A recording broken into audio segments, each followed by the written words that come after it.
नीलाञ्जनसमाभासं रविपुत्रं नियमाग्रजं छायामार्तण्डसम्भुतं तं नमामि शनैश्चरम्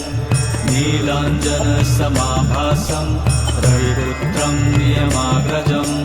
छायामार्तण्डसम्भुतं तं नमामि शनैश्चरम् नीलाञ्जनसमाभासं रविपुत्रं नियमाग्रजं छायामार्तण्डसम्भुतं तं नमामि शनैश्चरम् नीलाञ्जनसमाभासं रविपुत्रं नियमाग्रजं छायामार्तण्डसम्भुतं तं नमामि शनैश्चरम् नीलाञ्जनसमाभासं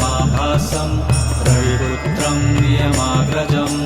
छायामार्तण्डसम्भुतं तं नमामि शनैश्चरम्